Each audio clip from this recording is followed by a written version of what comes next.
السلام علیکم ورحمۃ اللہ وبرکاتہ۔ عزیز طالبات، اللہ تعالیٰ کی ذات سے امید ہے کہ آپ سب خیریت سے ہوں گے اور آپ نے اپنا گزشتہ سبق سن لیا ہوگا اور وہ آپ نے اچھی طریقے سے سمجھ لیا ہوگا۔ آج ہم سبق نمبر 54 باب اذا بعث بہدیۃ بہدیہ لیذبح لم یحرم علیہ شیء شروع کریں گے۔ سبق شروع کرنے سے پہلے دعا پڑھ لیجئے۔ ربی اشرح لی صدری ویسر لی امری واحلل عقدۃ من لسانی یفقہوا قولی۔ اللہم صلی علی محمد وعلی آل محمد وبارک وسلم۔ کتابیں کھول لیجئے۔ بسم اللہ الرحمن الرحیم۔ عن مسروق انہ اتی عائشہ، یہ باب آج ہم شروع کر رہے ہیں۔ باب اذا بعث بہدیہ لیذبح لم یحرم علیہ شیء، اگر کوئی شخص اپنی قربانی کا جانور کسی کے ذریعے مکہ بھیج دے اور حرم میں ذبح کیا جائے تو اس پر کوئی چیز حرام نہ ہوگی جو محرم پر احرام کی حالت میں ہوتی ہے۔ تو اس چیز کا بیان ہے۔ راوی حضرت عائشہ رضی اللہ عنہ بیان فرماتی ہیں، فقال لہا، حضرت مسروق کہتے ہیں، انہ اتی عائشہ رضی اللہ عنہا، حضرت عائشہ رضی اللہ عنہ کی خدمت میں آئے۔ فقال لہا، اور ان سے عرض کیا، یا ام المؤمنین، ان رجلا یبعث بالہدی الی الکعبۃ ویجلس فی المصر فیوصی ان تقلد بدنتہ۔ بدنہ کہتے ہیں جانور کو، اونٹنی کے بچے کو، یا اسی طرح گائے یا بیل کے بچے کو جس کو قربانی کیا جانا ہو۔ تو انہوں نے عرض کیا کہ اگر کوئی آدمی قربانی کا جانور مکہ بھیج دیتا ہے اور خود اپنے ہی شہر میں بیٹھا رہتا ہے، مثلا پاکستان سے کوئی آدمی یا جہازوں کے ذریعے یا کسی بھی ذریعے اگر جانور جا سکتے ہوں اور اپنا ایک جانور وہاں مکہ بھیج دے، وَيَجْلِسُ فِي مِصْرَ وَيُوصِي أَن تُقَلَّدَ بَدْنَتَهُ، اور یہ وصیت کرے کہ اس اونٹ کے گلے میں، اس جانور کے گلے میں قلادہ یعنی تقلدہ کا معنی ہے اس قلادہ پہنا دیا جائے، اور اس روز سے برابر وہ محرم حالت احرام میں رہتا ہے۔ فلا یزال من ذلک اليوم محرما، فلا یزال کا معنی ہوتا ہے ہمیشہ، من ذلک اليوم اسی دن سے، محرما حالت احرام میں رہتا ہے، حتی یحل الناس، یہاں تک کہ لوگ حلال ہو جاتے ہیں۔ تو اس کے بارے میں کیا حکم ہوتا ہے، یعنی کیا وہ بھی محرم ہوگا؟ فسمعت تصفیقها من وراء الحجاب، تو میں نے پردے کے باہر سے حضرت عائشہ رضی اللہ عنہ کے تالی بجانے کی آواز سنی، یعنی جب میں نے حضرت عائشہ رضی اللہ عنہ کو ہدی بھیجنے کا قصہ سنایا تو حضرت عائشہ رضی اللہ تعالی عنہا نے تعجب اور افسوس سے ایک ہاتھ کو دوسرے ہاتھ پر مار کر اظہار افسوس کیا کہ یہ کتنی بڑی جہالت ہے۔ تو فقالت لقد كنت افتل قلائد ہدی رسول اللہ صلی اللہ علیہ وسلم، یہاں تک کہ وہ کہتے ہیں کہ میں نے خود رسول اللہ صلی اللہ علیہ وسلم کے ہدی یعنی قربانی کے جانور کے قلادے تیار کرتی تھی۔ فَيَبْعَثُ هَدْيُهُ إِلَى الْكَعْبَةِ، اور ان چیزوں میں سے جو مردوں کے لیے، اور وہ پھر آپ صلی اللہ علیہ وسلم اپنی ہدی کو مکہ میں بھیجتے تھے، لیکن فَمَا يَحْرُمُ عَلَيْهِ مِمَّا حَلَّ لِلرِّجَالِ مِنْ أَهْلِهِ حَتَّى يَرْجِعَ النَّاسِ، اور آپ یعنی ان چیزوں میں سے جو مردوں کے لیے یعنی اپنی بیوی سے حلال ہیں،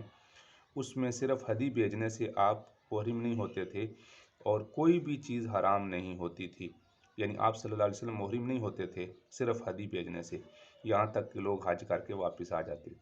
یعنی اس سے یہ مسئلہ سمجھایا امام بخاری رحمۃ اللہ علیہ نے کہ اگر کوئی آدمی اپنی قربانی کا جانور مکہ میں بھیج دے تو وہ محرم نہیں ہوتا، احرام والا نہیں ہوتا۔ اس حدیث سے امام بخاری رحمۃ اللہ علیہ نے ان لوگوں کا رد کیا ہے جو اس بات کے قائل ہیں کہ مکہ کی جانب اگر ہدی کا جانور بھیجا جائے تو آدمی محرم مان جاتا ہے، اس پر احرام والی پابندیاں عائد ہوتی ہیں، اور جب تک اس کے جانور ذبح نہ ہو جائے، ائمہ اربعہ، جمہور علماء، حضرت عائشہ، حضرت مسروق اور صحابہ کرام تمام اس بات کے قائل ہیں کہ وہ محرم نہیں ہوتا۔ اس لیے امام بخاری رحمۃ اللہ نے اپنی اس حدیث مبارکہ میں اس کو واضح کیا۔ باب ما یوکل من لحوم الاضاحی فما یتزود منہا، قربانی کے گوشت سے جو کھایا جائے اس میں سے سفر کے لیے توشہ رکھنا، اس کا بیان، یعنی قربانی کے گوشت میں سے سفر کے لیے کچھ گوشت رکھ دینا۔ کننا نتزود لحوم الاضاحی علی عہد النبی صلی اللہ علیہ وسلم الی المدینہ، کیونکہ قربانیاں یعنی جب ہدی کے جانور جو ذبح ہوتے ہیں وہ تو مکہ مکرمہ میں ذبح ہوتے تھے، اور ان میں سے حضرات قربانی کا کچھ گوشت مدینہ منورہ کے لیے واپسی پر بھی اپنے لیے رکھ لیتے تھے۔ نتزودو کا معنی ہوتا ہے ہم زاد راہ لے لیا کرتے تھے۔ لحوم الاضاحی، لحوم الاضاحی کہتے ہیں، لحوم کہتے ہیں گوشت کو، قربانی کے، علی عہد نبی صلی اللہ علیہ وسلم الی المدینہ، مدینہ کی طرف جب ہمارا سفر ہوتا تھا۔ وقال غیر مرۃ لحوم الہدیہ، غیر مرہ کا مطلب ہے بعض مرتبہ آپ لحوم الہدیہ کا، جیسے یہاں پر لحوم الاضاحی کا لفظ استعمال کیا ہے، تو اس طرح بعض جگہ پر آپ علیہ السلام ہدیہ کا لفظ بھی لے کر آئے ہیں، یعنی اس سے توشی راہ کے لیے یا زاد راہ کے لیے اپنا سفر کچھ گوشت اپنے کجاووں میں خشک کر کے یا کسی بھی طریقے سے رکھ لیا جائے تو اس میں کوئی حرج نہیں۔ اخبروا انه سمع ابا سعید يحدث انه كان غائبا فقدم عليه لحم قالوا، تو راوی کہتے ہیں کہ حضرت ابو سعید خدری رضی اللہ عنہ بیان کرتے ہیں کہ وہ سفر میں تھے، جب واپس آئے تو آپ کے سامنے گوشت لایا گیا۔ فقدم الیہ لحم، قدم الیہ لحم، ان کے پاس گوشت کیا، قالوا ھذا من لحم ضحایانا، اور تو لوگوں نے کہا کہ یہ گوشت ہماری قربانی کے گوشت جانوروں میں کا ہے۔ فقالوا اخروہ، آپ نے فرمایا اس کو پیچھے کرو، لا اذقہ، میں اس کو چکھوں گا بھی نہیں۔ قال ثم قمت، راوی کہتے ہیں کہ ثم قمت، پھر میں اٹھ گیا، فخرجت حتی آتی اخی، تو میں چلا گیا یہاں تک کہ میرے بھائی ابو قتادہ آئے، وکان اخاہ لامہ، یہ ان کے اخیافی بھائی تھے، وکان بدریا، اور بدری تھے، فذکرت ذلک لہ، تو انہوں نے اس کے ذکر کیا کہ فذکرت ذلک لہ فقال انہ قد حدث بعدک امر، تو جب انہوں نے حضرت ابو قتادہ حضرت ابو سعید کے پاس آئے تو انہوں نے کہا کہ یہ جو آپ کہہ رہے ہیں یہ حکم قد حدث بعدک امر، یہ آپ کے بعد یہ امر تبدیل ہو گیا تھا، جیسا ہم نے، آپ کو یاد ہوگا ہم نے گزشتہ چند اسباق پہلے یہ پڑھا تھا کہ پہلے قربانی کا گوشت صرف 3 دن استعمال کیا جا سکتا تھا، اس سے زیادہ استعمال کرنے کی اجازت نہیں تھی، تو بعد میں وہ حکم منسوخ ہو گیا تھا، لیکن حضرت ابو سعید خدری رضی اللہ عنہ سفر میں تھے، ان کو معلوم نہیں تھا، اس وجہ سے انہوں نے یہ فرمایا، لیکن جب ان کے اخیافی بھائی ابو قتادہ رضی اللہ عنہ نے بتایا کہ یہ آپ کے بعد یہ حکم تبدیل ہو گیا تھا، انہ قد حدث بعدک امر، تو اس کے بعد پھر ابو سعید خدری رضی اللہ تعالیٰ نے تناول فرما لیا، تو مطلب یہ ہے کہ اب 3 دن والا جو حکم تھا وہ منسوخ ہو گیا ہے، تو اس سے بھی ترجمۃ الباب سے مناسبت ہے، وہاں بھی یہی ہے کہ ہم زاد راہ بنا سکتے ہیں، تو اس کا مطلب 3 دن سے زیادہ ہم گوشت استعمال کر سکتے ہیں۔ قال نبی صلی اللہ علیہ وسلم من ضحى منکم فلا يصبحن بعد الثالثة وبقي في بيته منه شيء، فلما كان من العام المقبل قالوا یا رسول اللہ نفعل كما فعلنا العام الماضي، قال كلوا واطعموا وادخروا، تو راوی کہتے ہیں من ضحى منکم، آپ صلی اللہ علیہ وسلم نے فرمایا جو آدمی تم میں سے قربانی کرے،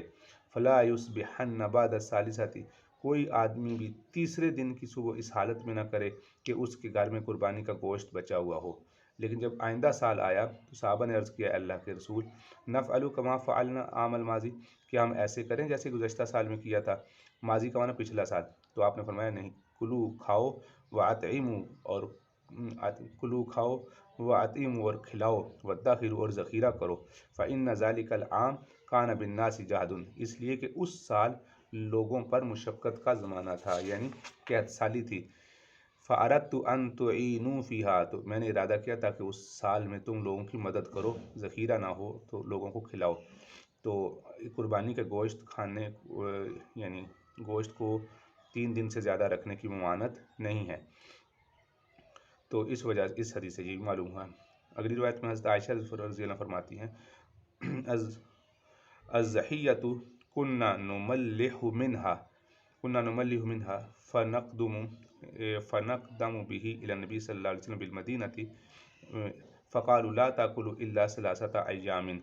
راوی حضرت عائشہ فرماتی ہیں ہم قربانی کے گوشت میں نمک لگا کر اس کو سکھا کر رکھ دیتے تھے، پھر اس کو مدینہ میں آپ علیہ السلام کی خدمت میں لاتے، تو آپ علیہ السلام نے فرمایا کہ قربانی کا گوشت 3 دن سے زیادہ نہ کھاؤ، وَلَيْسَتْ بِعَزِیمَةٍ، اور فرمایا کہ یہ حکم بطور وجوب کے نہیں ہے، ولیکن اراد ان نطعم منہ، لیکن میرا ارادہ یہ ہے، میرا مقصد یہ تھا کہ گوشت میں سے کھلایا جائے، یعنی لوگوں کو کھلایا جائے اور لوگوں میں تقسیم کیا جائے، یہ مراد ہے، یہ حکم وجوبی نہیں ہے۔ اب یہاں پر ولیست بھی عظیمتن یہ بات واضح کر رہی ہے کہ گوشت کو 3 دن سے زیادہ ذخیرہ کیا جا سکتا ہے، واجب نہیں ہے۔ ابو عبید مولا ابن اظہر انہ شہید العید یوم الاضحى مع عمر بن الخطاب رضی اللہ عنہ فصلى قبل الخطبہ ثم خطب الناس فقال یا ایھا الناس ان رسول اللہ صلی اللہ علیہ وسلم قد نہاکم عن صیام ہذین العیدین۔ فرماتے ہیں انہ شہید عید یوم الاضحیٰ کہ ہم قربانی کے گوشت میں سے، راوی کہتے ہیں کہ عبد الرحمن بن اظہر کے مولا ابو عبید کہتے ہیں کہ وہ بقرہ عید کے دن حضرت عمر بن خطاب رضی اللہ تعالیٰ عنہ کے ساتھ موجود تھے وہاں پر عیدگاہ میں۔ فصلی قبل الخطبۃ، تو آپ حضرت عمر رضی اللہ عنہ خطبے سے پہلے عید کی نماز پڑھی، یعنی پہلے نماز پڑھی پھر خطبہ دیا۔ ثم خطب الناس، اور خطبہ پھر لوگوں سے خطبہ دیا۔ فقال یا ایھا الناس، آپ نے فرمایا اے لوگو، ان رسول اللہ صلی اللہ علیہ وسلم قد نہاکم عن صیام ہذین العیدین، بے شک اللہ کے رسول صلی اللہ علیہ وسلم نے تمہیں عید کے ان 2 دنوں میں، یعنی 10، 11، 12، وہ 10 کی بات تھی اور آگے 11 اور 12، ان 2 دنوں میں روزہ رکھنے سے منع کیا ہے۔ اما احدہما فیوم فطرکم من صیامکم، اور ان 2 دنوں میں سے جس دن تم رمضان کے روزے پورے کر سکو، یعنی جیسے یوم فطر، یوم عید کہتے ہیں، وہ دن ہے۔ وَأَمَّا الْآخِرُ فَيَوْمٌ تَأْكُلُونَ مِن نُسُكِكُمْ، اور دوسرا یہ دن ہے جس میں تم اللہ تعالیٰ کی قربانی اور اللہ تعالیٰ کی طرف سے کی ہوئی ضیافت کو گوشت کھاتے ہو۔ تَأْكُلُونَ مِن نُسُكِكُمْ، اپنی قربانیوں کا گوشت کھاتے ہو، دوسرا وہ دن ہے یعنی عید الاضحیٰ۔ ان 2 دنوں میں تمہیں روزہ رکھنے سے منع کیا گیا ہے۔ تو اس میں بھی آپ آگے مستقل روایت ہے، بعض کتابوں میں یہ دونوں حدیثیں ایک ہی حدیث بن کے آئی ہے، اس وجہ سے وہاں یہ ساری حدیث ایک ہی ہے، اس وجہ سے اس کے خط حدیث کی مناسبت ہے۔ جیسے وَكَانَ ذَلِكَ يَوْمُ الْجُمْعَةِ فَصَلَّى قَبْلَ الْجُمْعَةِ ثُمَّ خَطَبَ أَيُّهَا النَّاسُ إِنَّ هَذَا يَوْمٌ قَدْ اجْتَمَعَ لَكُمْ فِيهِ عِیدَانِ، ایک دن جمعے والے دن عید آ گئی تو آپ نے فرمایا اللہ تعالیٰ نے اس میں تمہارے لیے 2 عیدیں جمع کر دی ہیں۔ وَمَنْ أَحَبَّ أَنْ يَنْتَظِرَ الْجُمْعَةَ مِنْ أَهْلِ الْأَوَالِ فَلْيَنْتَظِرْ، بس تم میں سے جس آدمی کو یہ پسند ہے کہ وہ جمعے کا انتظار کرے، دیہاتی لوگوں میں سے، تو چاہے انتظار کر رہے۔ وَمَنْ أَحَبَّ أَنْ يَرْجِعَ فَقَدْ أَذِنْتُ لَهُ، اور جو واپس جانا چاہے تو میں نے تحقیق اس کو اجازت دے دی۔ یعنی اہل الاوالی، دیہاتی لوگ، دور دراز سے لوگ جمعہ عید کی نماز پڑھنے آتے تھے، تو اب چونکہ جو عید کی نماز صبح ہوتی ہے، یعنی تقریباً 8 بجے 9 بجے ہوتی ہے، اور جمعے کی نماز ظہر کی نماز کے وقت ہوتی ہے، تو اب اگر وہ واپس جائیں گے اور پھر دوبارہ جمعے کے لیے آئیں گے تو دشواری ہوگی، تو اس وجہ سے عمر رضی اللہ عنہ نے فرمایا کہ جو واپس جانا چاہتے ہیں واپس چلے جائیں، اور جو یہاں رکنا چاہتے ہیں وہ رک جائیں۔ خطب الناس ان رسول اللہ صلی اللہ علیہ وسلم نہاکم ان تاکلوا لحوم نسک فوق ثلاث، اب یہ وہ حدیث مبارکہ ہے، یہ وہ حصہ ہے کہ جس میں آپ نے فرمایا کہ تم کو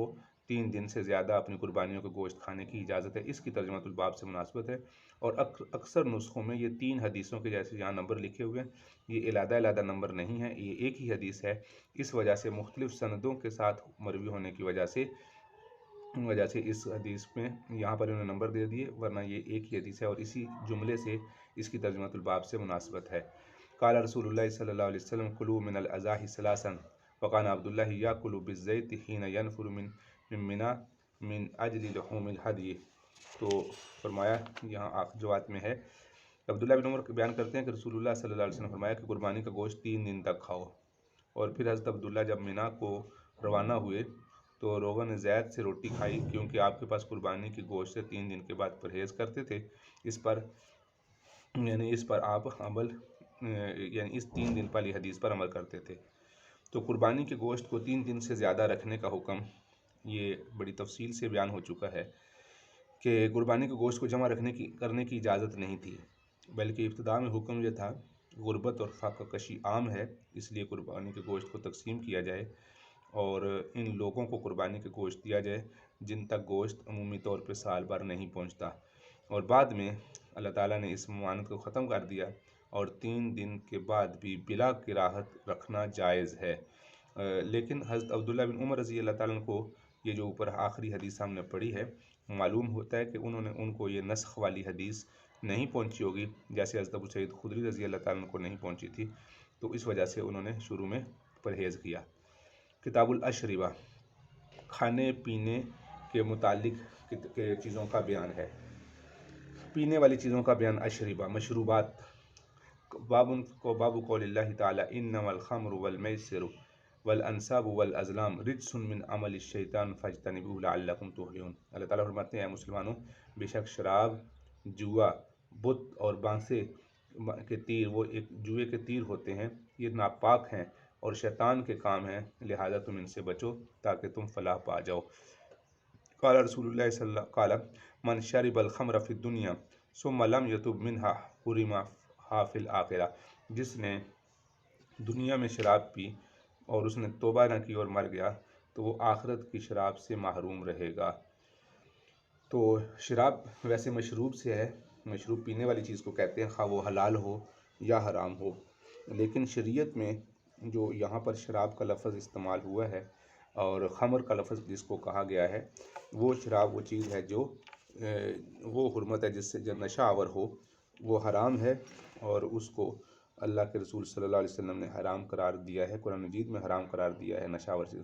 اس کی شراب کی حرمت بتدریج نازل ہوئی ہے، یعنی پہلے کیونکہ عربوں کے اندر شراب عام تھی، اس وجہ سے ایک ہی وقت میں حرمت کا حکم نہیں آ گیا، لیکن آہستہ آہستہ آیا، جو حرمت والی آیات نازل ہوئیں۔ یسألونک عن الخمر والمیسر، تو اس میں جو سب سے پہلی آیت نازل ہوئی قل فیہما اسم کبیر ومنافع للناس، اس میں لوگوں کے لیے گناہ زیادہ اور منافع ہیں لوگوں کے، لیکن اس کا گناہ اس کے نفعوں سے زیادہ ہے، اس کا گناہ اس کے نفعوں سے زیادہ ہے۔ تو بہت سے لوگوں نے یہ اس میں اشارے کی وجہ سے چھوڑ دیا۔ دوسرا یہ آیا کہ لا یا ایھا الذین آمنوا لا تقربوا الصلاۃ وانتم سکاری، تم جب نشے کی حالت میں ہو تو نماز کے قریب نہ جاؤ، پھر بہت سے لوگوں نے چھوڑ دی، لیکن اس کے بعد اس پر حضرت عمر رضی اللہ تعالیٰ نے فرمایا اللہ کے رسول اللہم بین لنا فی الخمر بیانا شافیا، اے اللہ شراب کے بارے میں ہمیں کوئی واضح بیان عطا فرما دیجئے، تو اس پر یہ آیت نازل ہوئی انما الخمر والمیسر، جو آیت ابھی ہم نے پڑھی ہے۔ تو شراب کی قطعی حرمت 6 ہجری کو نازل ہوئی، اور مشہور اور صحیح ترین قول یہ ہے کہ شراب کی حرمت 4 ہجری میں نازل ہوئی، شراب کی حرمت 4 ہجری میں نازل ہوئی۔ سمع ابا ہریرہ رضی اللہ عنہ ان رسول اللہ صلی اللہ علیہ وسلم اتی بلیلۃ الاسری بہ بإلیاء، راوی فرماتے ہیں کہ آپ صلی اللہ علیہ وسلم کو شب معراج میں بیت المقدس کے شہر ایلیا میں 2 پیالے شراب اور دودھ کے پیش کیے گئے، 2 پیالے شراب اور دودھ کے پیش کیے گئے، تو آپ علیہ السلام نے ان دونوں کو جب دیکھا بقدحین من خمر ولبن فنظر الیہما ثم اخذ اللبن، پھر آپ نے دودھ لے لیا، فقال جبریل الحمدللہ الذی ہداک للفطر، اس ذات کی تعریف ہے جس نے آپ کو فطرت کی ہدایت دی، اگر آپ شراب پکڑ لیتے غوت امتک، تو آپ کی امت گمراہ ہو جاتی، یعنی اس کا مطلب یہ تھا کہ شراب جو دنیا کی چیز ہے یہ کوئی اچھی چیز نہیں ہے، تو آپ صلی اللہ علیہ وسلم کے سامنے پیش کیا کبھی ایک چیز کو لے رہے ہیں، لیکن آپ صلی اللہ علیہ وسلم اپنے نور نبوت سے سمجھ گئے، اپنی فہم و فراست سے سمجھ گئے کہ کس چیز کے اندر اللہ رب العزت نے اللہ تعالیٰ نے اس امت کی بھلائی رکھی ہے۔ سمعت من رسول اللہ صلی اللہ علیہ وسلم حدیثا لا یحدثکم بہ غیری، تو فرمایا کہ میں نے ایک حدیث آپ صلی اللہ علیہ وسلم سے سنی ہے جو میرے سوا اس حدیث کو تم سے کوئی اور بیان نہیں کرے گا۔ قال من اشراط الساعۃ ان یظہر الجہل، قیامت کی نشانیوں میں یہ ہے کہ جہالت عام ہو جائے گی، ویقل العلم، علم کی قلت ہوگی، ویظہر الزنا، زنا عام ہو جائے گا، تشرب الخمر، شرابیں پی جائیں گی، ویقل الرجال، اور مرد کم ہوں گے، وتکثر النساء، عورتیں زیادہ ہوں گی، حتی یکون لی 50 امرأۃ فی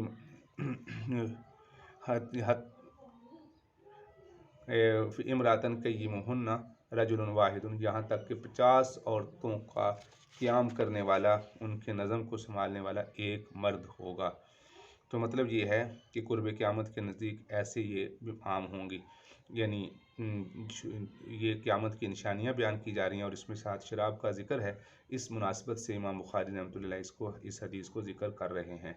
اور آخری جملے کا مطلب یہ ہے کہ ایک مطلب تو یہ ہے کہ مردوں کی کمی ہوگی،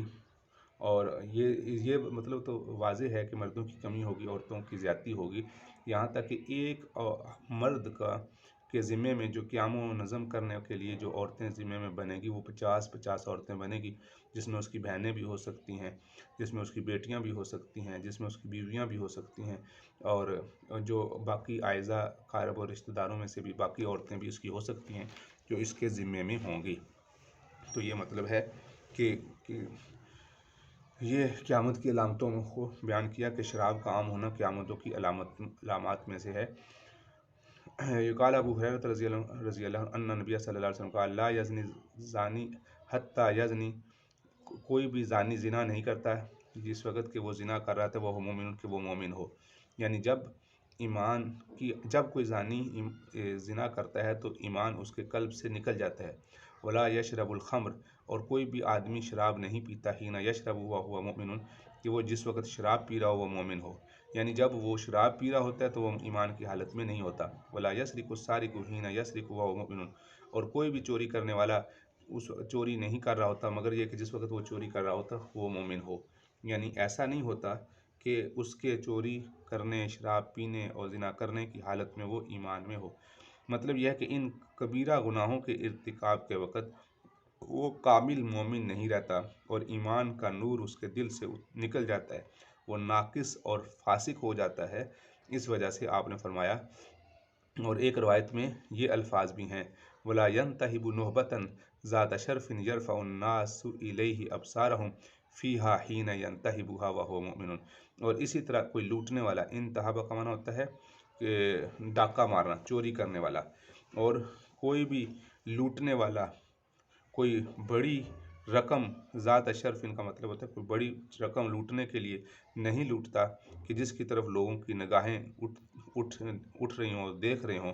اور وہ ان کو لوٹ رہا ہو، اس وقت وہ مومن نہیں ہوتا۔ مطلب یہ ہے کہ کسی نے گن پوائنٹ پہ بندوق رکھ کے کسی کی رقم چھین لی ہو اور لوگ دیکھ رہے ہوتے ہیں اس کو، لیکن کسی کی ہمت نہیں ہوتی کہ کہیں ہمیں بھی نقصان نہ پہنچا دے، تو ایسی حالت میں بھی جس وقت کوئی ڈاکہ مار رہا ہوتا ہے تو اس کا بھی ایمان نہیں ہوتا۔ تو یہ کبیرہ گناہ ہے، کبیرہ گناہوں کی وعید بھی بہت زیادہ ہے۔ باب الخمر من العنب وغیرہ، انگور سے بنی ہوئی شراب اور اس کی حرمت کا بیان۔ عن ابن عمر رضی اللہ عنہ لقد حرمت الخمر وما بالمدینۃ منها شیء، حضرت ابن عمر رضی فرماتے ہیں جب شراب حرام کی گئی تو اس وقت مدینہ میں خمر یعنی انگور کی شراب نہیں ملتی تھی، یعنی بہت کم ملتی تھی۔ شراب مختلف چیزوں سے بنتی تھی، انگور کے شیرے سے بنتی تھی، اور سب سے زیادہ آسان اور جو زیادہ نجس اور جو زیادہ نشہ آور ہوتی ہے وہ انگور کی شراب بھی ہوتی ہے، باقی کھجور سے اور کدو سے اور اس طرح کی مختلف کئی چیزوں سے شراب بنتی تھی۔ تو بہرحال اس وقت جس وقت شراب حرام کی گئی تھی اس وقت مدینہ میں اس کی انگور کی شراب نہیں تھی۔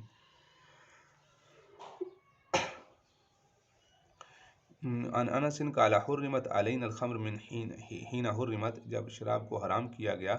ہم پر، وما نجد یعنی بالمدینہ تھی، تو ہم مدینہ میں خمر العناب الا قلیلا وعامت خمرنا البصر والتمر، تو اس جو خمر العناب انگور کے شیرے کی شراب بہت کم ہوتی تھی، وعامت خمرنا اور عمومی طور پہ ہماری شراب بصر اور تمر کی خشک اور تر کھجور کی بنتی تھی۔ تو خمر کا یہ جو ترجمہ قائم کیا گیا ہے یہ کچھ نسخوں میں ہے اور کچھ نسخوں میں نہیں ہے۔ خمر کے بارے میں علماء فرماتے ہیں کہ حنفیہ کے نزدیک خمر وہ ہے، خمر خمار سے ہے جو انسان کے دماغ کو چھپا دے، اس کی سوچ و وچار ختم کر دے، اور خمر کی حقیقت یہ ہے کہ اس کے شیرے کو جوش دیا جاتا ہے، جب وہ جھاگ آ جاتی ہے تو اس کو رکھ دیتے ہیں اور اس کے اتنی دیر رکھتے ہیں اس شیرے کو جب تک کہ وہ شراب بن جاتی ہے، اور خمر کا ایک قطرہ بھی حرام ہے۔ اگر کوئی ایک قطرہ بھی پیے گا اور وہ ثابت ہو گیا تو اس پر حد لگائی جائے گی، یعنی جو شراب کی حد ہے وہ لگے گی، یہ نجس العین ہے، اس کی کبھی کسی صورت میں یہ پاک نہیں ہو سکتی، اس کی خرید و فروخت بھی حرام ہے، اس کو حلال سمجھنے والا کافر ہے۔ ائمہ ثلاث اور جمہور حضرات محدثین کا مذہب یہ ہے کہ تمام اشربہ مسکرہ جو نشہ آور چیزیں ہیں وہ خمر کا حکم میں ہیں۔ جس طرح انگور کا شیرہ کچے پانی سے خمر جو بنتی ہے، اسی طرح کشمش، کھجور، گیہوں، گندم اس طرح کی جو چیزوں سے بنتی ہیں وہ بھی ساری کی ساری شراب کے حکم میں ہیں۔ اس کا قلیل اور کثیر بھی حرام ہے، اس کے پینے پر بھی حد لگے گی۔ اور ان کے حضرات کے پاس دلائل یہ ہیں، کل مسکر خمر و کل مسکر حرام، ہر نشہ آور چیز خمر ہے اور ہر نشہ آور چیز حرام ہے، یہ ان کی دلیل ہے۔ اور حضرات جو احناف فرماتے ہیں کہ کل مسکر خمر، کہ خمر کی حقیقت کا بیان مقصود ہے کہ خمر سے مراد وہ ہے جو انگور سے بنے، انگور کے شیرے سے بنے۔ تو اس طرح مختلف روایات میں آتا ہے۔ ایک روایت میں یہ بھی آتا ہے، حرمت الخمر بعینھا قلیلھا و کثیرھا، اس کا قلیل اور کثیر، تھوڑی مقدار اور زیادہ مقدار، ساری کی ساری حرام ہے۔ حضرت ابن عباس رضی اللہ عنہ سے روایت ہے۔ تو اس وجہ سے شراب کی حرمت پر تمام فقہا کا اتفاق ہے۔ قال عمر علی المنبر فقال اما بعد نزل تحریم الخمر وہی من خمسۃ، یہ حضرت عمر رضی اللہ عنہ فرماتے ہیں کہ شراب کی حرمت نازل ہوئی اور یہ 5 چیزوں سے بنتی ہے: العنب انگور، والتمر کھجور، والعسل شہد، والحنطہ گندم، والشعیر اور جو سے، والخمر ما خامر العقل اور خمر وہ ہے جو عقل کو چھپا دے، خمر وہ ہے جو عقل کو چھپا دے، یعنی عقل کو عقل پر پردہ ایسا پڑ جائے کہ حلال حرام کی تمیز باقی نہ رہے۔ باب نزل تحریم الخمر وہی من البصر والتمر، یہ باب ہے خمر کی حرمت کے نازل ہونے کے بیان میں، درا حال کہ وہ خشک اور تر کھجور سے بنتی ہو۔ عن انس بن مالک رضی اللہ عنہ قال كنت اسقی ابا عبیدہ و ابا طلحہ و ابی بن کعب من فسیخ ذہو و تمر، راوی کہتے ہیں کہ کچی اور پکی کھجوروں سے یہاں پر جو کھجوروں سے شراب بنائی گئی ہو اس کی حرمت کا بیان ہے۔ حضرت ابو عبیدہ بن جراح رضی اللہ عنہ، ابو طلحہ، ابو عبیدہ رضی اللہ عنہم اجمعین کچی اور پکی کھجوروں سے تیار شدہ شراب کو میں ان کو پلا رہا تھا۔ اسقی کا معنی ہوتا ہے، یہ واحد متکلم کا صیغہ ہے، اسقی سقایت سے ہے، معنی پلانا۔ من فضیخ ذہو و تمر، من فضیخ ذہو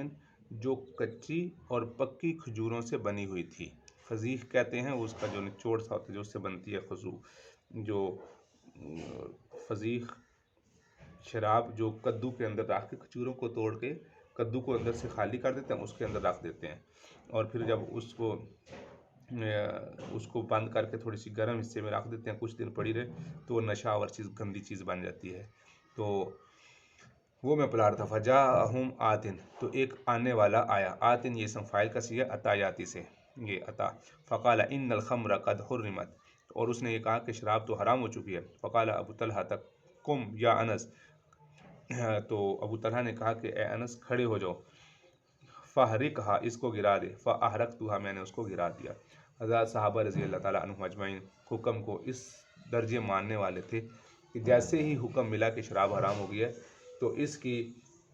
تحقیق میں نہیں لگے کہ یہ خبر سچی ہے یا صحیح ہے یا غلط ہے، بلکہ اسی وقت انہوں نے شراب گرا دی۔ کنت قائما سمعت انسا قال کنت قائما علی الحی اسقیہم عمومتی، راوی کہتے ہیں کہ حضرت انس فرماتے ہیں، سمعت انسا، میں نے حضرت انس رضی اللہ عنہ فرماتے ہوئے سنا کہ میں ایک قبیلے پر، یہ ساقی کہتے ہیں شراب پلانے والے کو، کہ میں ایک قبیلے والوں کو، میں سب سے چھوٹا تھا، قبیلے میں کھڑے ہو کر اپنے چچوں کو اور بڑے لوگوں کو ایک کھجور کی شراب پلا رہا تھا۔ اسقیتہم عمومتی، یہ قدر یعنی جو کھجوریں گر جاتی ہیں ان کھجوروں کی میں شراب پلا رہا تھا، اور میں ان میں عمر میں سب سے کم تھا۔ کنت قائما علی الحی اسقیتہم عمومتی، عمومت کا مطلب جو عام قدر کھجوروں سے جو شراب بنتی تھی وہ میں ان کو پلا رہا تھا، اور میں عمر میں قوم میں سب سے چھوٹا تھا۔ الفضیخ، اور وہ جو شراب تھی فسیخ تھی۔ وقیل حرمت الخمر، تو مجھے کہا گیا کہ شراب حرام کو ہو گئی ہے۔ فقالوا اکفأھا فاکفأتھا، اکفأھا، اکفا کا معنی ہوتا ہے اس کو انڈیل دو، انہوں نے فرمایا کہ شراب کو انڈیل دو، پس میں نے اس کو انڈیل دیا۔ قلت لانس، میں نے انس کا ما شراب ہوا، وہ شراب کس چیز کی بنی ہوئی تھی؟ قال رطب و بسر، تر اور خشک کھجوروں کی بنی ہوئی تھی۔ فقال ابو بکر بن انس، تو ابو بکر بن انس نے کہا کانت خمرہم فلم ینکر انس، تو فرماتے ہیں کہ کانت خمرہم، ان کی خمر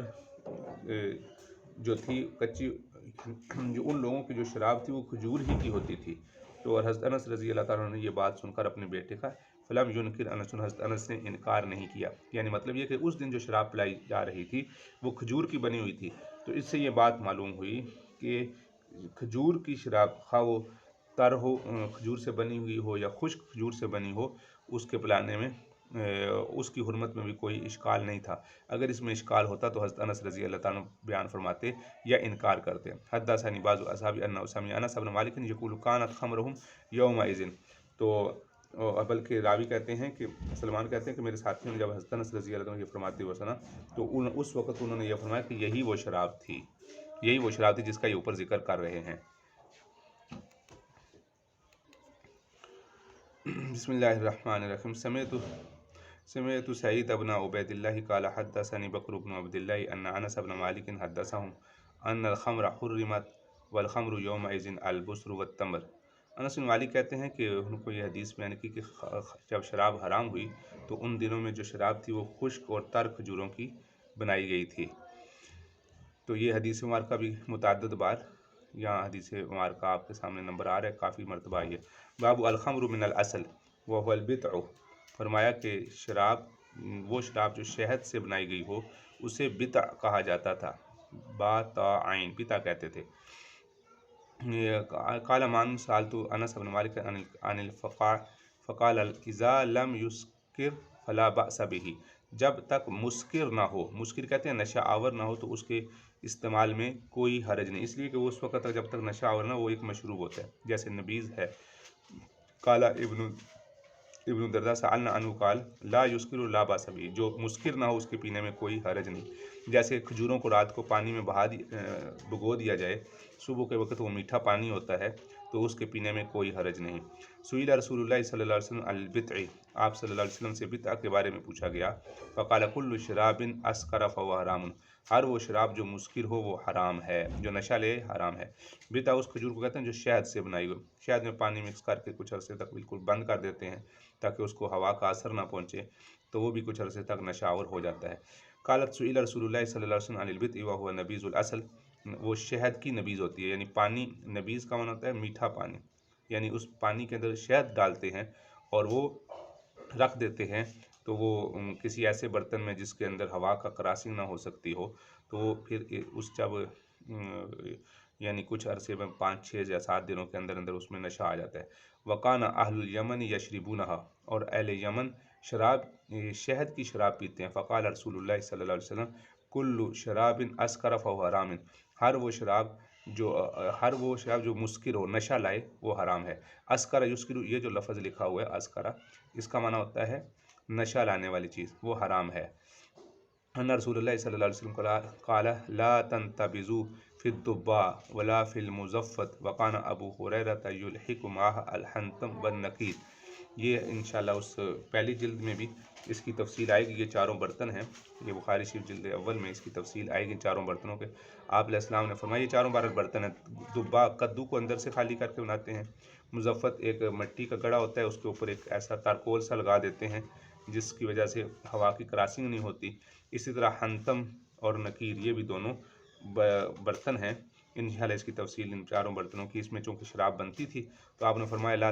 تنتبذوا، ان چاروں برتنوں میں نبیذ بھی نہ بناؤ۔ آپ صلی اللہ علیہ وسلم نے ان برتنوں میں نبیذ بنانے سے اس لیے منع کیا، ان برتنوں میں نبیذ بنانے سے اس لیے منع کیا کہ عمومی طور پہ ان برتنوں میں شراب بنتی تھی، تو جن برتنوں میں شراب بنتی ہو اور شراب کے دلدادہ جس وقت ان برتنوں کو دیکھیں گے تو ان کا ذہن اور ان کی توجہ پھر شراب کی طرف متوجہ ہوگی۔ اس وجہ سے آپ صلی اللہ علیہ وسلم نے ان برتنوں کے استعمال سے وقتی طور پر استعمال کرنے سے منع فرما دیا کہ ان کو استعمال ہی نہ کیا جائے۔ اور ان احادیث مبارکہ میں، ان تمام احادیث مبارکہ میں ترجمۃ الباب سے مناسبت واضح ہے۔ باب ما جاء فی ان الخمر ما خمر العقل من الشراب، یہ باب ہے ان روایات کے بارے میں کہ جاء فی ان الخمر، اس بارے میں کہ شراب، ما خامر العقل، جن کو عقل ڈھانپ لے، من الشراب، شراب کی وہ شراب میں سے ہیں،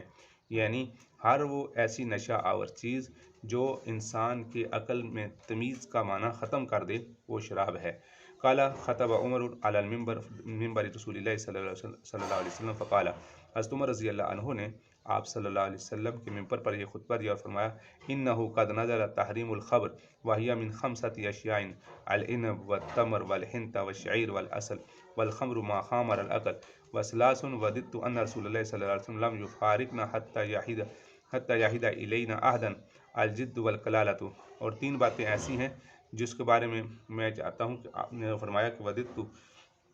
ان رسول اللہ صلی اللہ علیہ وسلم، کہ ان کے بارے میں میری تمنا تھی کہ آپ صلی اللہ علیہ وسلم ہم سے جدا ہونے سے پہلے ہمیں ان مسائل کا واضح حکم بتا دیتے، یعنی وفات سے پہلے صاف صاف بیان فرماتے۔ اس میں سے ایک کیا تھا؟ حتی یحد الینا عہدن، تاکہ یحد الینا عہدن، تاکہ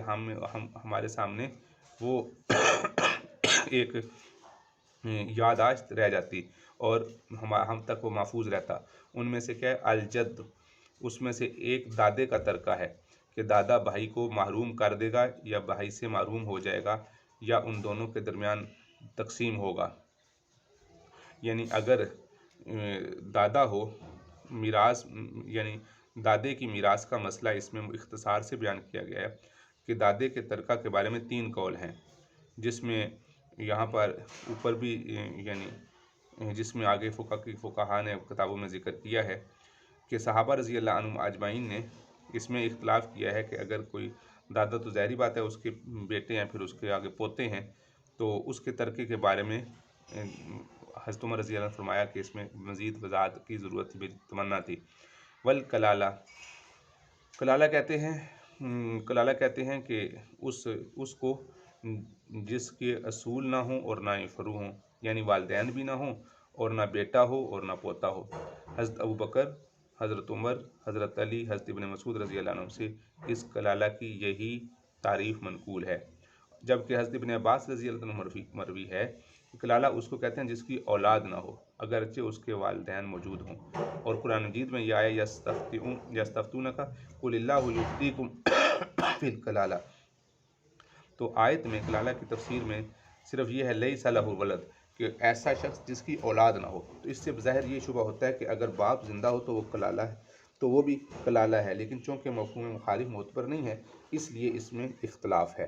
اور تیسرا ابواب من ابواب الربا، اور سود کی جو اقسام ہیں ان اقسام کے، سود کے مسائل، ربا کی تفصیل کے بارے میں میری تمنا تھی کہ کچھ آپ علیہ السلام مزید بیان فرماتے۔ قال قلت یا ابا عمر، میں نے کہا ابو عمر، فشی یصنع بالسند من الازر،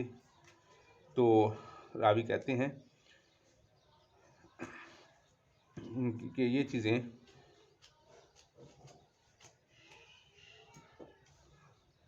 فَشَيْءٌ يُصْنَعُ بِالسَّنَدِ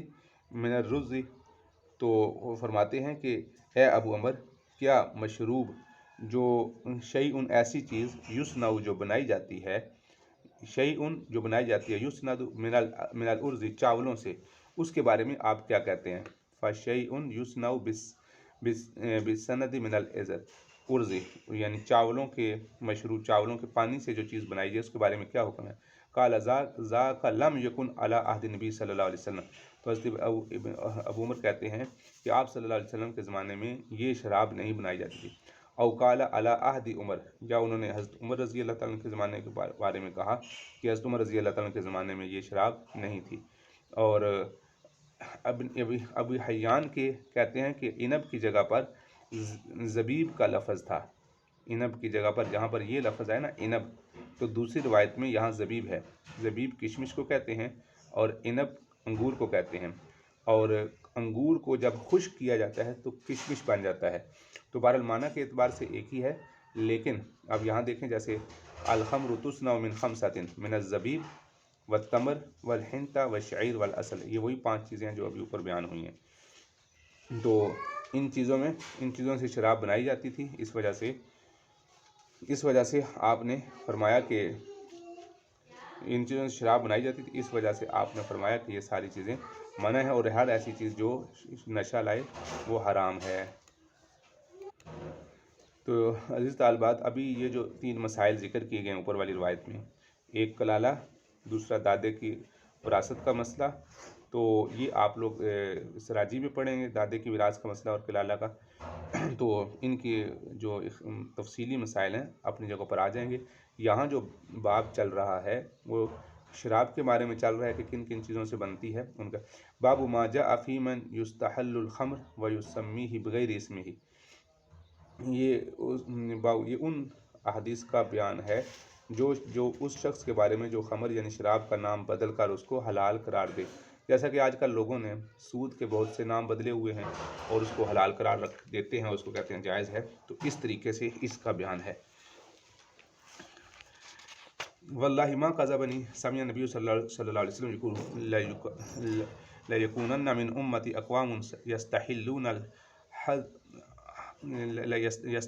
الحر والحریر والخمر والمعازف۔ راوی کہتے ہیں کہ آپ صلی اللہ علیہ وسلم نے فرمایا کہ کچھ بہت سے لوگ ایسے پیدا ہوں گے جو میرے بعد جو حلال قرار دیں گے، میری امت میں ایسے لوگ پیدا ہوں گے جو حلال یستحلون الحر، جو شرمگاہ کو یعنی زنا کو حلال قرار دیں گے، والحریر اور ریشم کو، حر کا معنی ہوتا ہے یعنی زنا کو حلال قرار دینا، اور حریر ریشم پہننے کو، والخمر اور شراب کو، اور معازف گانے بجانے کے آلات کو حلال قرار دیں گے اور حلال سمجھیں گے۔ تو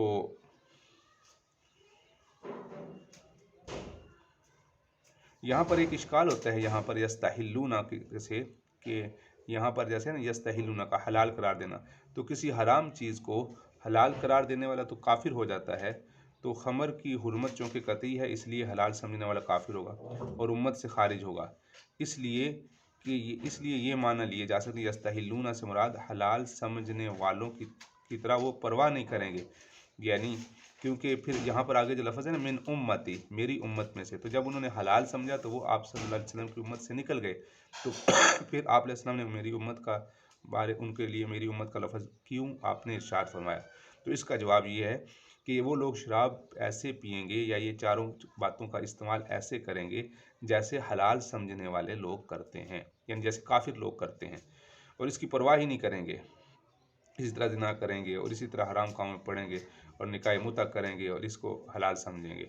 اور امت محمدیہ میں مسخ اس حدیث سے معلوم ہوتا ہے کہ امت محمدیہ میں بھی جزوی طور پر مسخ ہوگا۔ ولا ینزلن اقوام الی جنب علم یروح الیہم بصارحۃ لہم، اور آپ نے فرمایا کہ کچھ لوگ پہاڑوں سے اتریں گے یا پہاڑیوں کی چوٹیوں پر چلیں گے، ینزلن الی جنب علم یروح علیہم، شام کو چرواہا ان مویشیوں کو یعنی بکریوں کو لے کر ان کے پاس آئے گا، اور راح یروح کا ہوتا ہے آنا، شام کے وقت آنا، بصارحۃ لہم ایک چرواہا، یاتیہم اس کے پاس آئے گا یعنی الفقیر ایک آئے گا، لحاجۃ اپنی حاجت کو، یعنی مراد یہ ہے کہ پہاڑوں کے دامن میں اتریں گے، پہاڑوں کی چوٹیوں میں رہیں گے، ان کے پاس بکریاں، مویشی اور ساری چیزیں ہوں گی، اور شام کو ایک غریب آدمی ان کے پاس آئے گا، فیقول، اور وہ اس کو کہیں گے ارجع الینا غدا فیبتئہم، تو وہ یہ کہیں گے کہ تو اب ہمارے پاس سے ابھی چلا جا، فیبیتہم اللہ، تاکہ ابھی لوٹ جو ہمارے پاس سے کل آنا، لیکن رات کو اللہ تعالیٰ ان پر ارجع الینا غدا، ابھی ہمارے پاس سے چلا جا کل آنا، فسیبیتہم اللہ، تو اللہ تعالیٰ اس حال میں ان کی رات کرے گا، وَيَضَعُ الْعَلَمَ وَيَمْسَخُ الْآخَرِينَ، کہ یضع العلم وَيَضَعُ الْعَلَمَ وَيَمْسَحُ الْآخَرِينَ قِرَدَةَ وَخَنَازِيرَ إِلَى يَوْمِ الْقِيَامَةِ،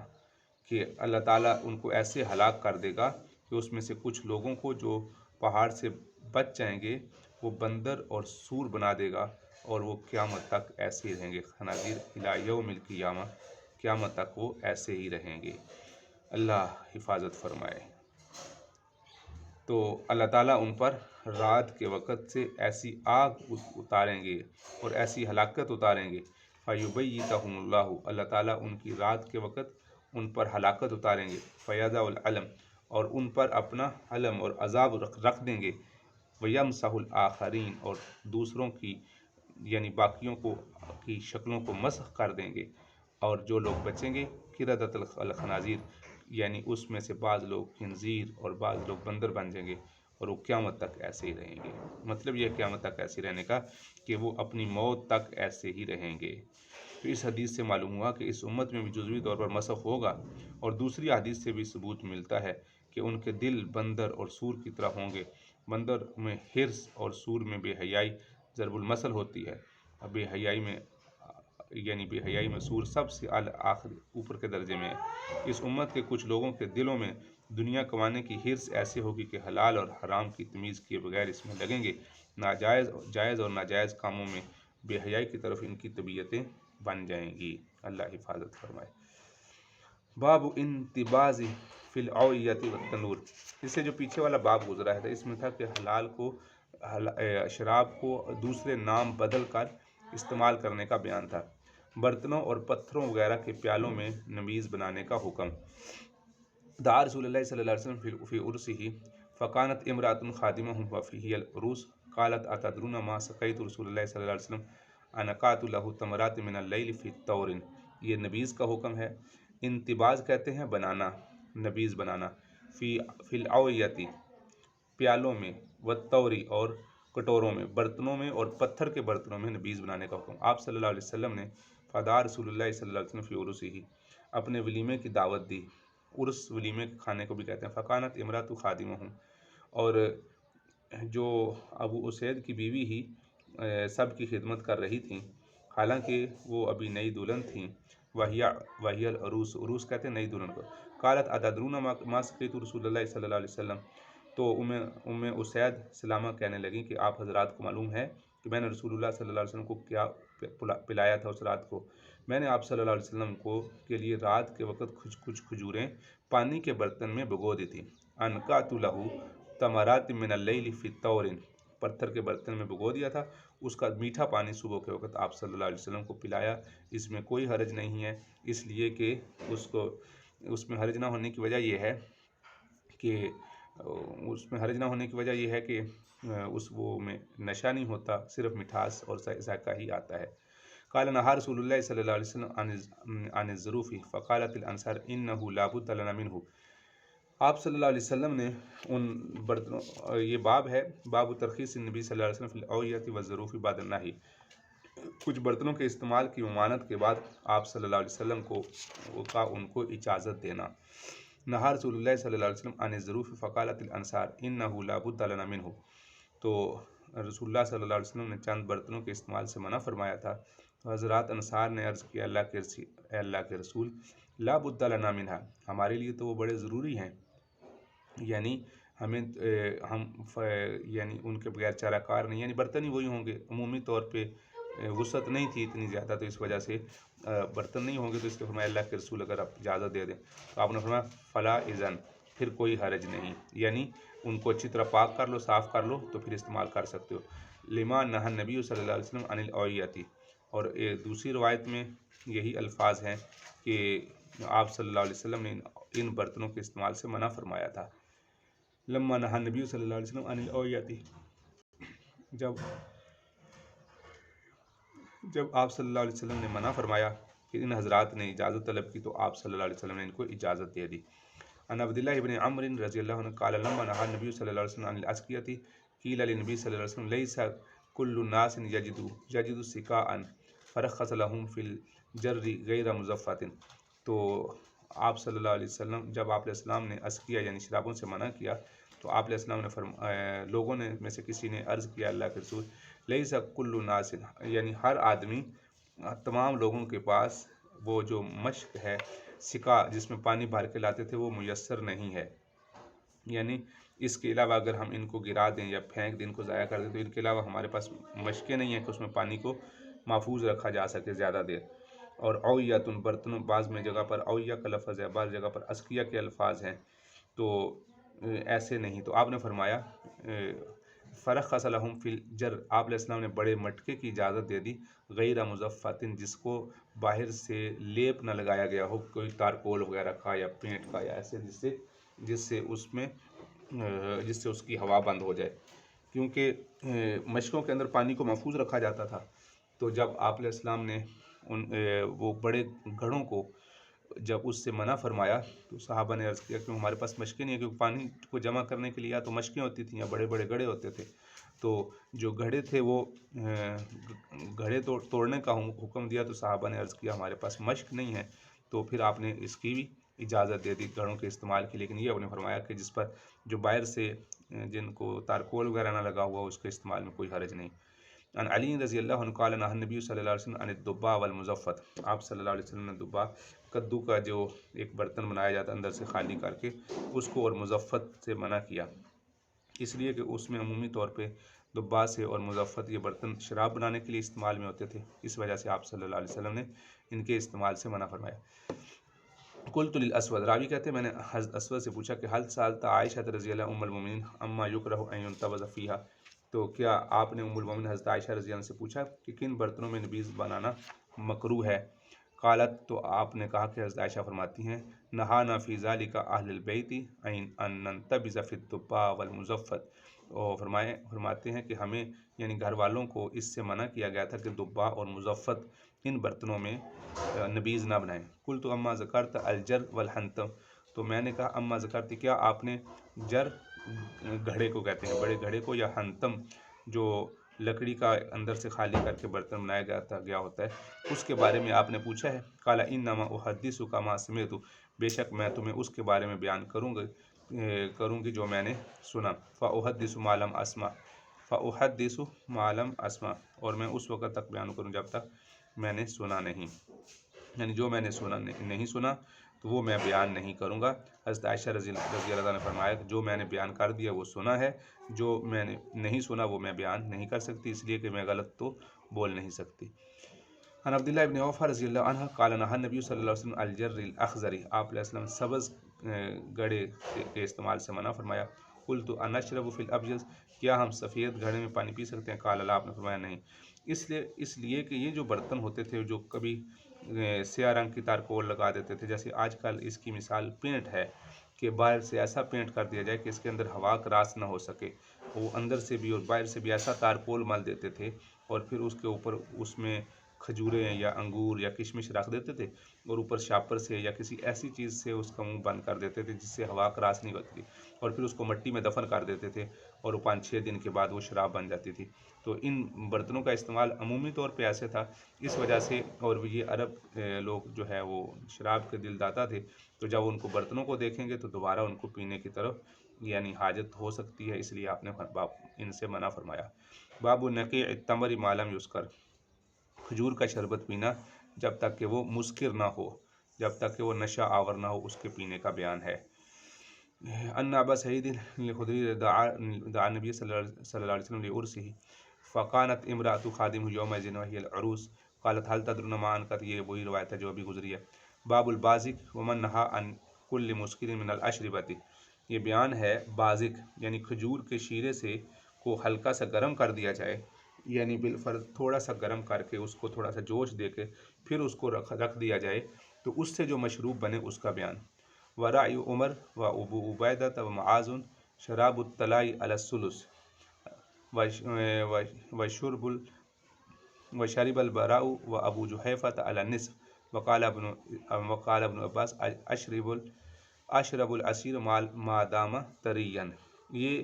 اس شراب کے یا اس انگور کے شیرے کو گرم کر کے اس کے مقدار باقی رہ جانے کے نام ہیں، اس کی تفصیل آپ دیکھ لیجئے۔ باب البازق، بازق کہتے ہیں انگور کے شیرے کو تھوڑا سا گرم کیا جائے، معمولی سی آنچ دی جائے، اس کو کہتے ہیں بازق۔ ومن نہا، اور اس کا بیان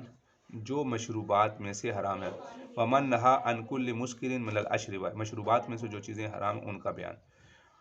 ورا عمر و ابو حضرت عمر ابو عبیدہ معاذ فرماتے ہیں شرب طلاق اعلی ثلث، طلاق کے مشروب پینے کے بارے میں وہ جائز قرار دیتے ہیں، وہ کہتے ہیں کہ یہ ٹھیک ہے۔ مثلا طلاق اس مشروب کو کہتے ہیں جس شیرے کو اتنا زیادہ جوش دیا جائے کہ اس کے 2/3 حصے خشک ہو جائیں، الثلث ایک ثلث باقی رہ جائے۔ مثلا اگر 3 پاؤ تھا تو 2 پاؤ اس کا شیرہ خشک ہو کے 1 پاؤ رہ جائے، تو چونکہ اس میں بھی نشہ نہیں آتا اور وہ گاڑھا ہو جاتا ہے تو اس وجہ سے اس کو جائز قرار دیا۔ وشرب البراء ابو ابرا اور ابو جحیفہ اور ان حضرات نے برا بن عازب اور ابو جحیفہ رضی اللہ عنہ نے اس کو پکا کر آدھا رہ جانے پر اس کو پیا، اور حضرت ابن عباس رضی اللہ عنہ فرماتے ہیں اشرب میں نے پیا العصیر اس شیرے کو ما دام طرین جب تک کہ وہ تر و تازہ ہے، یعنی جب تک اس کے اندر کوئی نشے والی کیفیت نہیں بنی اس وقت تک اس کے استعمال کرنے میں کوئی حرج نہیں۔ وقال عمر وجدت من عبید اللہ ریح شراب، میں نے عبید اللہ سے شراب کی بو میں محسوس کی، وانا سائل عنہ میں ان سے پوچھا اس کے بارے میں، فإن کان یسکر جلدتہ، اور میں نے یہ تھا فإن کان یسکر اگر وہ نشے میں ہوگا، یعنی انہوں نے کوئی بات ایسے پوچھی تاکہ پتہ چل جائے کہ یہ نشے میں ہے یا نہیں، اور انہوں نے کہا کہ اگر یہ نشے میں ہوگا تو اس کو کوڑے لگائے جائیں گے۔ ان کان یسکر جلدتہ، عبیدہ کے منہ سے شراب کی بو رہی تو میں نے سوچا کہ میں ان سے پوچھوں گا، اگر وہ نشہ آور ہوگی تو اس کو کوڑے ماروں گا، یعنی ان پر حد لگے گی۔ حضرت عمر رضی اللہ تعالیٰ عنہ نے تحقیق کرانے کے بعد پھر حد جاری کروائی ان پر، کیونکہ انہوں نے شراب پی تھی، انہوں نے پوری تحقیق کروانے کے بعد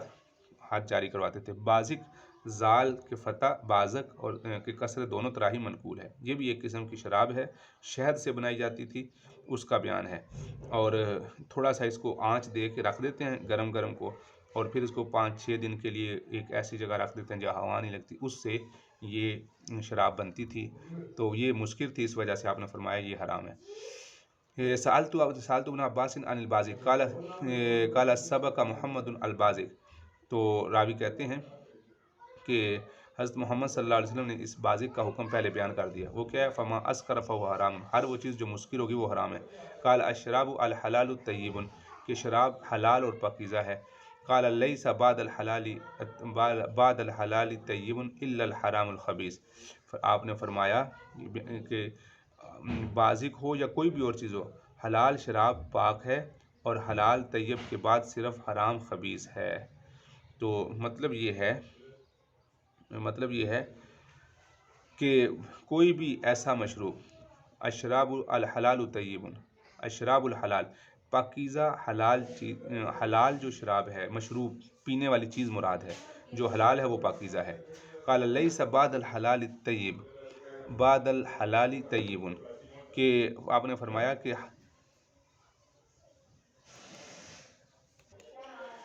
تو مطلب یہ ہے کہ اشراب الحلال الطیب، یعنی جو پاکیزہ شراب حلال پاکیزہ ہوگی، لیکن یعنی بعد الحلال الطیب، اس پاکیزہ اور حلال کے بعد صرف حرام اور خبیث رہ جاتی ہے، یعنی یہی شراب مشروب جس وقت شراب بنتی ہے تو یہی حرام بن جاتی ہے، پہلے حلال اور پاکیزہ ہوگی لیکن جب شراب بن جائے گی اور خبیث اور حرام ہو جائے گی وہی چیز، تو وہی مشروب۔ تو دوسری بات یہ ہے کہ ان دونوں کے درمیان، یعنی حلال اور پاکیزہ اور حرام اور خبیث کے درمیان بیچ میں کوئی فاصلہ نہیں ہے، درمیانی درجہ نہیں ہے۔ اور جو اس سے اوپر والی حدیث میں جو ابھی ہم نے یہ پڑھا انا سائل عنہ فإن کان یسکر جلدتہ، کہ صرف بو آنے پر ہی شراب کی حد نہیں لگے گی، بلکہ پوری تحقیق ہوگی، دو گواہ گواہی دیں یا شراب پینے والا خود اقرار کرے کہ میں نے شراب پی ہے۔ تو چنانچہ حضرت عمر رضی اللہ تعالیٰ عنہ نے حضرت ابو عبید اللہ سے پوچھا تو انہوں نے اقرار بھی کیا، تو پھر اس کے بعد انہوں نے حد لگائی، صرف ان کی بو، تو انہوں نے پھر اس کے بعد حد لگائی۔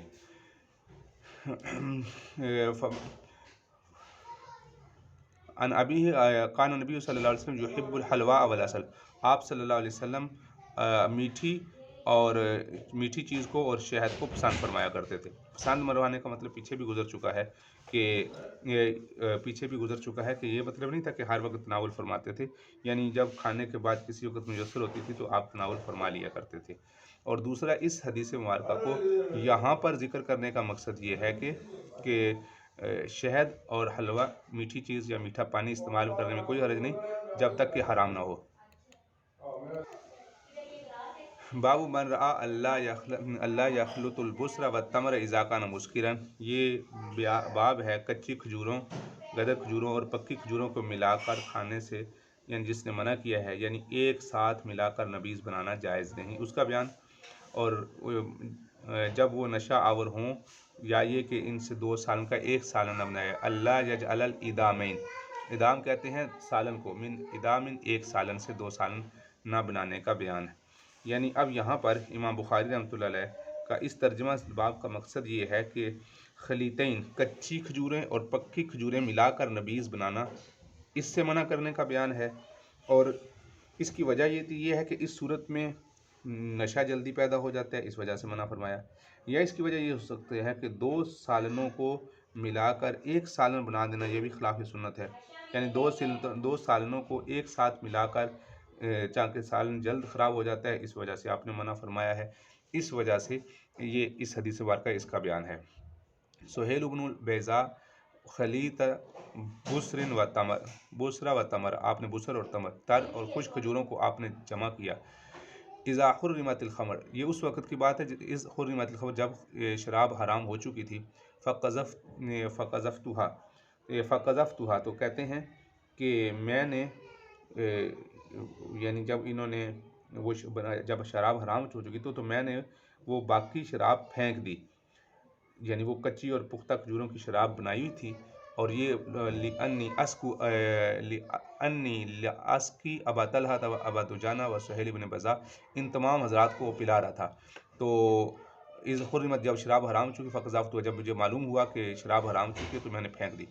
وَأَنَا سَاقِيهِمْ وَأَصْغَرُهُمْ، اور میں ہی ان کو شراب پلا رہا تھا، میں قوم میں سب سے چھوٹا تھا۔ وَإِنَّا نَعِدُّ يَوْمَئِذٍ الْخَمْرَ، اور میں اس دن اس کو شراب سمجھا کرتا تھا۔ یعنی وہ کہہ رہے تھے کہ میں دونوں سے ملا کر شراب بنائی ہوئی تھی تو میں اس کو شراب سمجھ رہا تھا۔ ممکن ہے کہ وہ ابھی نشے کی حد تک نہ پہنچی ہو اور انہوں نے سمجھ لیا ہو کہ یہ نشے کی حد تک پہنچ چکی ہے۔ نہى النبی صلی اللہ علیہ وسلم عن النبیذ والتمر والبصر والتمر، آپ صلی اللہ علیہ وسلم نے زبیب یعنی کشمش اور کھجور کو ملا کر، اور اسی طرح کچی اور پکی کھجوروں کو ملا کر مشروب بنانے سے منع فرمایا ہے۔ اور اس کی ممکن ہے وجہ وہی ہو کہ ان سے نشہ جلدی آ جاتا ہو، نشہ ور چیزیں جلدی بن جاتی ہیں، یا اگر 2 سالن ہیں، 2 چیزیں مختلف قسم کی ملنے سے خراب جلدی ہو جاتی ہوں، اس لیے آپ علیہ السلام نے منع فرمایا ہو، ورنہ جب تک نشہ آور نہ ہو تو اس کے پینے میں کوئی حرج نہیں۔ نہى النبی صلی اللہ علیہ وسلم ان یجبن بین التمر والذھب، آپ صلی اللہ علیہ وسلم نے کھجوروں کو اور اسی طرح ذھب کو ملا کر، یعنی پختہ کھجوروں کو اور ردی کھجوروں کو، ذھب کہتے ہیں ردی کھجوروں کو، گدر کھجوروں کو جو ہلکے درجے کے ان کو ملا کر، اس طرح خشک کھجور کو، خشک و تمر، خشک کھجور کو، و زبیب اور کشمش کو ملا کر استعمال کرنے سے، ملانے سے منع فرمایا۔ لیمبز کل واحد منہما علی حدۃ، آپ نے فرمایا کہ تم ان کی نبیذ بناؤ ہر ایک کی علیحدہ طور پر، اس لیے کہ ممکن ہے کہ ایسا نہ ہو کہ یہ اس سے اگلے درجے پر نشہ آور کے درجے پہ پہنچ جائے اور تمہیں پتہ نہ چلے۔ باب شرب اللبن، یہ انشاءاللہ ہم اپنے اگلے سبق میں پڑھیں گے۔ عزیز طالبات، اس سبق کو یہاں تک اچھی طرح پختہ کر لیں، اس کو اچھی طرح سنیں، سمجھ لیں، اور پھر انشاءاللہ ہم اگلے نئے سبق پڑھیں گے۔ السلام علیکم ورحمۃ اللہ وبرکاتہ۔